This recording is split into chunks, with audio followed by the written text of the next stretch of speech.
Okay, folks, welcome back. I'm here at Tesla in Oakville. Got a little squeaky door, so I came here. I'm dropping a car off, and you know what they tell me? They tell me I get a loaner because they need to keep the car. There's a couple other updates and everything. Dax the man. Hey, how you doing? How are you? Good. How are you? I'm Dax. Sorry, I didn't script your video. No, not at all. I love your videos. Thanks, I appreciate it.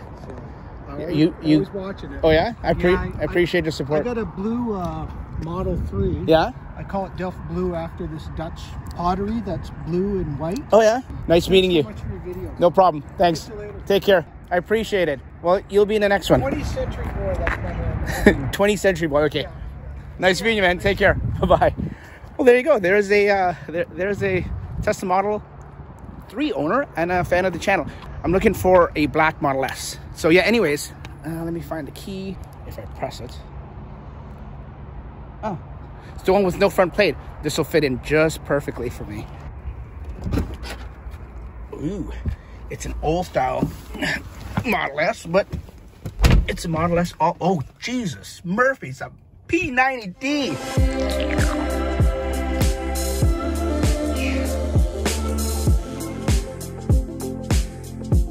Look at the size of the screen. You know, our screens are big, but when you actually see a 17-inch screen in this landscape mode, sorry, not landscape, portrait mode, it actually looks a lot larger. And then look at the vast amount of space here. I know I sound like a newbie, like I've never been in a Tesla before, but I've never been, no, I actually have been in an S, but I haven't been in an S often. So anyways, we've got 114,000 kilometers on this puppy, and let's take it for a drive and go home. Let's warm it up first. It's freezing. Okay, got you guys all set up. We're off to the races here. This is, you know, they say the Model S is bigger than the Model 3, because it is, but it actually feels a lot bigger. It's a different car. You know how it is when you get a different car. You're so accustomed to your car, and then you get into another car. You still got to adjust a lot of stuff and everything like that. Anyways, we're all set. We're gonna go home. Well, like I was saying before, I met that subscriber there, the YouTube subscriber. So the door had a little creaking or a little clunking sound, the driver's side, obviously because the driver's side gets used the most, making that noise when it closes. I don't know if it's hitting something. It sounds like metal bending. Oh, and the charge port, I talked to you about the charge port issue before. It's getting, you know, it's getting worse. It's one of those things where it didn't, as you saw in the last video when everything was frozen, the handles and everything, the charge port wasn't. But it's failed on me 3 other times this year. Okay, I thought I was finished with this problem when I replaced the charging port last year. But now, as you can see, it's frozen. I've got a sign in the car saying it's frozen, and it's red here. I go to the car, it says, there, it says charge port disabled when using manual release. Unable to charge, cable lock may be frozen. Lovely. Then I went in the trunk and grabbed that little thing to pull down, the little cable with this little attach shit, and this came off. Vice grips, whatever, to grab it like that, hold it down, and pull it hard. And she opened up. But we're gonna have to get that looked into. So they're gonna check the charging port and see if it needs replacing. They think I might have the newest one, because I heard that there's 3 different revisions. Obviously the one that came originally with the car when I picked up the car in May of 2018 from the factory. And then in, I believe it was March or February of last year, almost a year ago, the service, I have a video where the service guy came and to my house and changed the charge port on me to a new revision. Apparently there's like a version 3 charge port that is out there that's a lot beefier and solves a lot of the problems. So they're changing that, they're fixing the door, they're changing the charge port, or just looking to see if I have the latest one.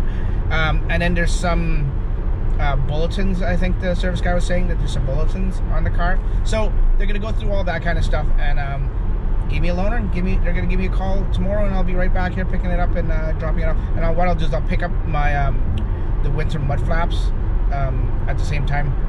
From what I've seen, I don't know if I'll put it on. I have PPF, so I don't know if I'll need it. If anything, I'll put it on just to keep the car clean, so the mud and dirt doesn't splash up on a car when it is clean. That I figure I might need. So yeah, so I'm gonna do that. Oh, you know what else?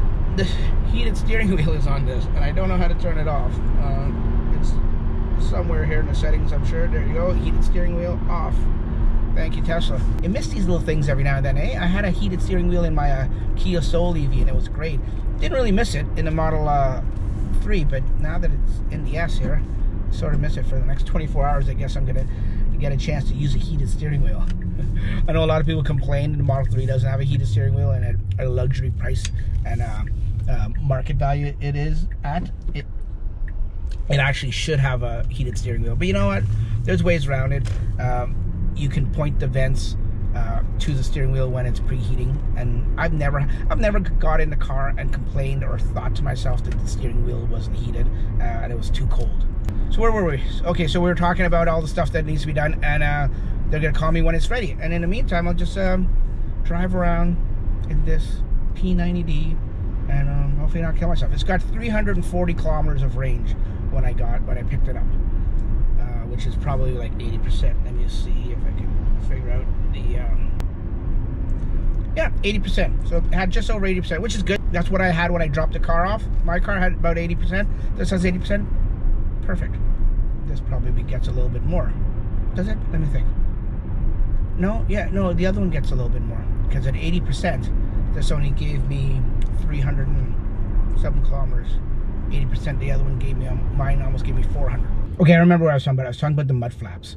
It's great that they're offering it. I don't know why they're only offering 2 as opposed to 4. I think you need 4. I think it'll also look funny with just 2 of them on. And from all accounts, the early census coming in, that people that have been putting them on, they still have this little gap in the middle that stuff is getting in, and some people are complaining that it's still too short. Like it's still having the same issues that it was supposed to prevent in the first place. So we'll have to wait a little more long term and see what happens then. I gotta take the heat off. This car is really, really warm. So we're gonna have to wait and see what happens with that. What I would do is, if I did get the mud flaps, is I'll get the third-party ones. Trevor on Tesla Owners Online, he did one video when he first got his Model 3 a couple months ago. Then I forget the company he got it from. That looks like a very good design and very good price, so I might get those. Then of course I think that BougeRV also makes a set, and Base Store makes a set. So there's a lot of third-party Amazon companies that make a set. So I'll probably get one of those and put them on. They look really nice. My buddy Tesla Milton, he's got a set on. I think those are the BougeRV ones. I gotta take a look. I forget, but there's videos out there online, folks. Go check out all my buddies. Trevor Page, he's got a set and a good video on it.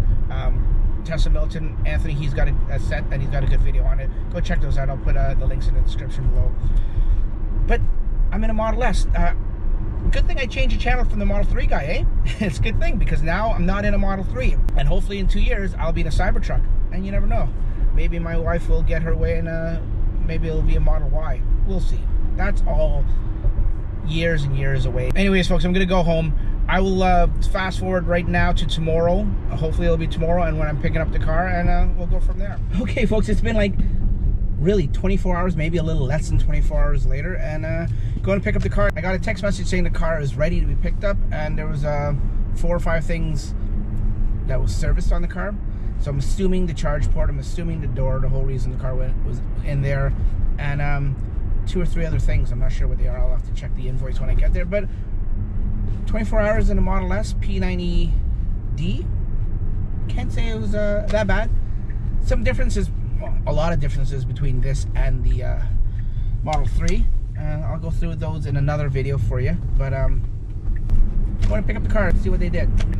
Okay, we are here pulling into Tesla Oakville to pick up the car, and we'll go in and see what the damage is. There should be no damage. See if my car's out here or inside. I suspect it's probably out here.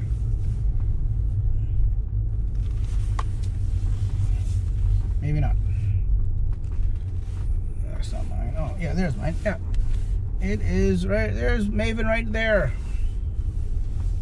Okay, so they said they fixed the charging port by just replacing the whole thing. Can I tell if it's different? something just popped down there when I open it up. Let me try that again, see if I notice it. Yeah, there was something there that just popped down inside the trunk here. Can you tell that anything's different? No, but oh, they didn't. I thought they'd fix this little emergency latch thing right there. I don't know if you can see right there. They didn't fix it, so I'll have to fix that myself or bring it by another time. But the main reason I brought the car, and I mean, the charge port was too, but the door. Ooh, wow, it doesn't make a noise at all anymore. Pardon the salty mats. If you live in Southern Ontario, you know what I'm talking about. I try to clean them as much as I can, but then they just get salty again. So here's the mechanism. It looks like this little thing was replaced, because that looks newer than anything else, unless it was just taken off and fixed. But that looks fairly new, and the noise is completely gone. Completely gone. So that's good news. Oh, it's so good to be back in Maven. Oh, it is so awesome. Smaller steering wheel.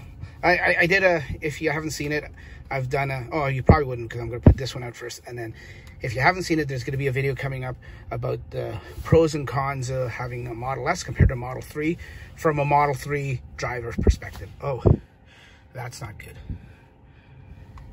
I don't know if that's coming in because it's brand new or if it's coming in because it's broken down. But never good to see a Tesla on a flatbed. I suspect it's broken. Because if it was new, they'd bring you more than just one, probably. I can't tell. It doesn't have a plate on the front, so it could be new. But I wouldn't be able to tell unless I saw the plate on the back. But either or, if it's a repair, they're in the right place. It'll get fixed. Anyways, this is my experience at Tesla Oakville.